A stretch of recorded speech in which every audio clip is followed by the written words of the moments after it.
साथ यूं ही बना रहे, सिलसिला यूं ही चलता रहे। जी हाँ दोस्तों, ज्ञान की इस गंगा में हम सब मिलकर आगे बढ़ते रहें और उन्नति तरक्की के नए नए पायदान को छुएं। मैं हूं महेश नागर, आप ही के अपने YouTube channel English from home पर आपका स्वागत करता हूं। नमस्कार, राम राम, सत श्री अकाल, अस्सलाम वालेकुम। जो भी आप फील करते हैं और जिसके साथ भी आप एनर्जेटिक फील करते हैं तो एनर्जेटिक हो जाइए, जोश में आ जाइए, because today I am again here to deliver you some specific points about English. English की कुछ महत्वपूर्ण बातें हम आज वापस से करेंगे। लास्ट डे मैंने आपको बताया था कि किस तरह से हम एक से दो शब्दों को एक साथ अपने वाक्यों में यूज़ करके और इंग्लिश स्पोकन को आगे बढ़ा सकते हैं और किस तरह से राइटिंग इंग्लिश को भी हम इम्प्रूव कर सकते हैं।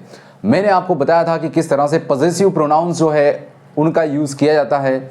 ये भी बताया था कि पॉजेसिव प्रोनाउन के जस्ट बाद में एक नाउन का आना तय है। नाउन कौन सी होगी इससे कोई फर्क नहीं पड़ता है, लेकिन पांचों नाउन में से कोई सी भी नाउन पॉजेसिव प्रोनाउन के बाद आती है। लेकिन कुछ ऐसे पॉजेसिव प्रोनाउंस होते हैं जिनके बाद कोई नाउन नहीं आती है, या हम ये कहें कि जो कि पूरी तरह से अपने आप में ही एक नाउन लिए होते हैं। फॉर एग्जाम्पल, मैं एक सेंटेंस आपको यहां पर लिख के दे देता हूं। It is my pen. अब यहां पर आपने माई का यूज किया तो उसके बाद आपने पेन, जो कि एक कॉमन नाउन है, उसका यूज किया। ठीक है, अब यहां पर थोड़ा सा इसको चेंज करते हैं। आप इसको बोल सकते हो इट इज माइन। ये जो माइन है ये भी पॉजेसिव प्रोनाउन है और इसका मीनिंग जो माई का होता है वो ही होता है दोस्तों, पर यहां पर अपने आप में उसने क्या कर लिया है, उस नाउन को कंबाइन कर लिया है। ठीक है, एडजस्ट कर लिया है। लेकिन थोड़ा सा मैं आपको एक चीज बता दूं कि ये सेंटेंस आप यूज करोगे जब आपको या सामने वाले को, जैसे आप डिस्कस कर रहे हो, उसको पता नहीं है कि आप किस चीज को अपना बता रहे हो, तो आपको वहां पर बताना पड़ेगा कि मैं बात कर रहा हूं भैया पेन की, कि ये पेन मेरा है। ये बताने के लिए आपको माई का यूज करना पड़ेगा एंड देन नाउन का यूज करना पड़ेगा, जिस भी नाउन को आप अपना बता रहे हो, जिसके ऊपर अपनी पोजीशन बताने की कोशिश कर रहे हो। नाउ अगर पहले आप माइन का यूज करते हो और सामने वाले को, जिससे आप कन्वर्सेशन कर रहे हो, उसको अगर ये नहीं पता है कि एक्चुअल में हम किस की बात कर रहे हैं, अगर मैं डायरेक्टली बोलूं इट्स माइन, तो समझ में नहीं आएगा सामने वाले को। वो ये कंफ्यूज हो जाएगा कि आप किस बारे में बात कर रहे हो, किस चीज के बारे में, आप किसको अपना बता रहे हो। ठीक है, तो यहां पर पहले से अगर नोन कोई नाउन के बारे में, जिसके बारे में आप बात कर रहे हो, जिस चीज के बारे में आप बात कर रहे हो, तो वहां पर आप इट्स माइन या इट इज माइन और दिस इज माइन और दैट इज माइन करके आप यूज कर सकते हो। बट अगर पता नहीं है कि किस चीज के बारे में यूज कर रहे हो, तो आपको सिंपल सा ये वाला प्रोनाउन यूज करना है, यानी कि माई यूज करना है, माइन यूज नहीं करना है। उसी तरह से अवर का अवर्स हो जाता है, इसका मतलब भी पोजेशन ही है, ये कोई प्लूरल नहीं हो जाता है एस या ईएस लगाने के बाद। इसके बाद योर्स है, जिसका यूज अगर आप नहीं जानते तो मैं बता देता हूं कि आपने लास्ट टाइम इसका यूज कहां पर किया था। लास्ट टाइम आपने इसका यूज किया था जहां पर आपने अपने क्लास टीचर या फिर अपने प्रिंसिपल को कोई एप्लीकेशन लिखी हो, चाहे वो लीव के लिए हो, चाहे वो बुक बैंक से बुक इशू कराने के लिए हो, या कोई अदर रिक्वेस्ट आपने करी हो, तो वहां पर योर्स ओबीडियंटली लिखते हैं, जहां पर एपस्टॉप नहीं लगाते हैं। किसी भी प्रोनाउन में एपस्टॉप नहीं लगाई जाती है दोस्तों, ये चीज आपको ध्यान रखना है। एपस्टॉप लगाते हैं तो उसके बाद हम जो भी लगाते हैं उसका कुछ मीनिंग अलग ही हो जाता है। ठीक है, जैसे कि अगर आपने लिखा है यू एंड आर ई, तो इसका मतलब जो है वो कुछ और होता है। इसका मतलब का, की, के नहीं होता है, या प्लूरल इसका मीनिंग नहीं होता है।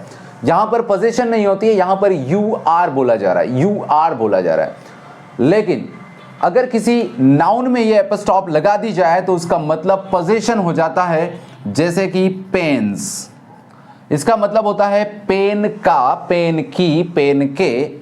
लेकिन अगर इसको पेन्स बोले तो ये प्लूरल फॉर्म हो जाता है। ये चीजें आपको याद रखना है, बहुत छोटी चीज है दोस्तों जिसके बारे में हमें बात कर रहे हैं, लेकिन बहुत इंपॉर्टेंट है। अगर इसका मीनिंग नहीं बदलना है, प्रॉपर वे में आपको अपना मैसेज डिलीवर करना है, या जो आप चाहते हैं वो लिखना चाहते हैं, तो उसके लिए इन छोटी छोटी चीज़ों का बहुत स्पेसिफिकली ध्यान रखना पड़ेगा।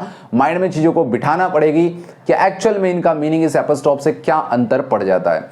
तो आई होप कि मेरे द्वारा बताया गया ये प्रोनाउन आपको क्लियर हो चुका होगा। अगर नहीं हुआ है, किसी तरह का कोई डाउट है, तो दोस्तों कमेंट करके आप बता दीजिए ताकि नेक्स्ट वीडियो में मैं उसको इंक्लूड करूं।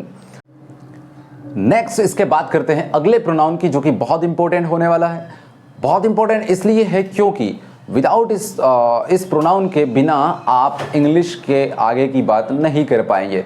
बहुत इजी है, लेकिन कुछ कंफ्यूजन यहाँ पर कुछ स्टूडेंट्स को रहता है, कुछ लर्नर्स को रहता है। तो लेट मी रिमूव दैट और let me eradicate that confusion, वो कंफ्यूजन दूर कर देता हूँ। अभी आपने एक वर्ड सुना होगा डेमो। डेमो का मतलब होता है प्रदर्शन, और यहां पर हम बात करेंगे डेमोन्स्ट्रेटिव।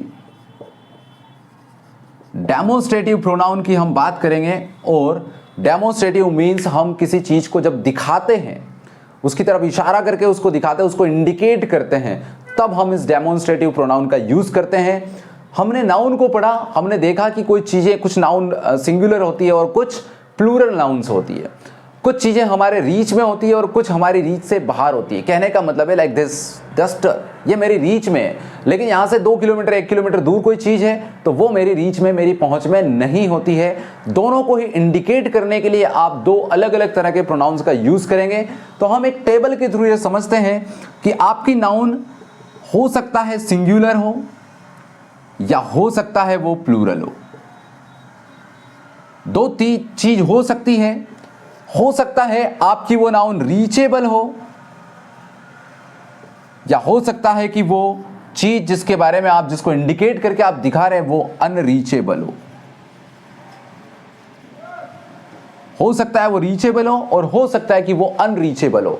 अब पहली चीज ये देखना है कि अगर कोई ऐसी थिंग है जिसको आपको दिखाना है और वो सिंगुलर है लेकिन वो रीचेबल है, तो उसके लिए दोस्तों हम दिस का यूज करते हैं। अब जरा थोड़ा सा प्रोनाउंसिएशन पे ध्यान दे लीजिएगा, यहां पर कंफ्यूजन नहीं होना चाहिए। इसको बोलते हैं हम दिस। क्या बोलते हैं? दिस। स्पीड में नहीं, धीरे धीरे थोड़ा सा इसको प्रोनाउंशिएट करने की कोशिश करिए। बोलिए मेरे साथ, दिस दिस। अब थोड़ा थोड़ा कोई इसको दीज बोलता है, कोई दिस बोलता है, कोई दिज बोलता है। जस्ट बोलिए दीज बोलते हैं लेकिन दीज नहीं बोलते। इसको दिस बोलते हैं, दिस बोलते हैं कुछ लोग। तो रिमूव करिए, ये अपनी प्रॉब्लम को रिमूव करिए, अदरवाइज कंफ्यूजन बरकरार रहेगा। इसको बोलते हैं this.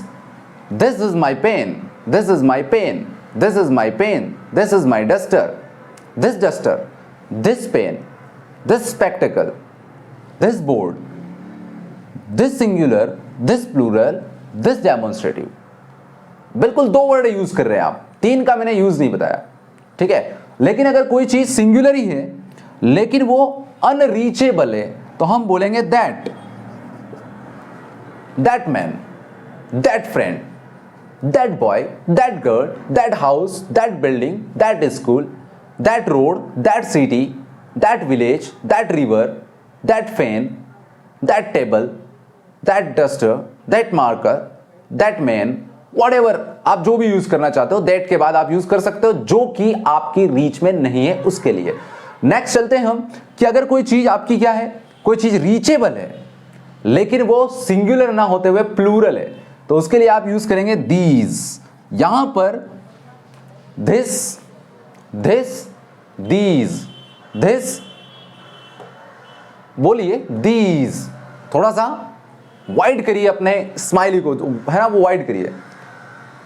This, these, this, these, stress डालिए, these, this, these. I hope आपको पता चल गया होगा किस तरह से बोलते हैं। अगर ये एक से ज्यादा होता तो मैं बोलता these are the markers, these markers, these students, these students अगर रीचेबल है तो, अदरवाइज तो हम उसके लिए यूज करेंगे दोज।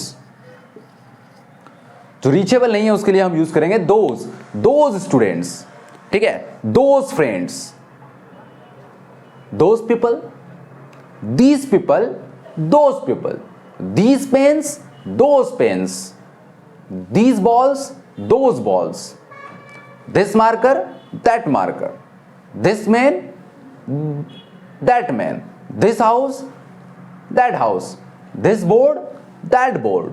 आई होप कि आपको समझ में आ गया होगा कि किस तरह से हम डेमोन्स्ट्रेटिव प्रोनाउन का यूज करते हैं दोस्तों। इसके लिए कोई सी भी नाउन को इंडिकेट करना हो, उसकी तरफ इशारा करके बताना हो तो आपको इजीली आ जाएगा। प्रैक्टिस मेक्स मैन परफेक्ट, मैं आपसे ये बार बार बोल रहा हूं। And make your each day masterpiece का मतलब होता है कि आज जो किया उससे कल थोड़ा ज्यादा करेंगे, कल जो किया था आज उससे थोड़ा ज्यादा करेंगे, आने वाले दिन में आज से बेहतर करेंगे, उसके बाद उससे बेहतर करेंगे, थोड़ा थोड़ा थोड़ा थोड़ा करके, और आपका ग्राफ बिल्कुल आसमान के छू जाएगा और आप बहुत अच्छे लर्नर, बहुत अच्छी चीजें सीख जाओगे, किसी भी कंपटीशन को फेस कर पाओगे, जो भी आपकी डिजायर है उसको अचीव कर पाओगे दोस्तों। चाहे बिजनेस की बात हो, लर्निंग की बात हो, लर्निंग जो सीखता है, आपको एक चीज बता देता हूं कि अगर आप इस वर्ड को देखेंगे लर्न, तो लर्न से ही क्या बनता है, अर्न बनता है। लर्निंग करिए और अर्निंग करिए, खुश रहिए। Wish you best of luck. कल के वीडियो में कुछ खास बात लेकर आऊंगा मैं आपके लिए।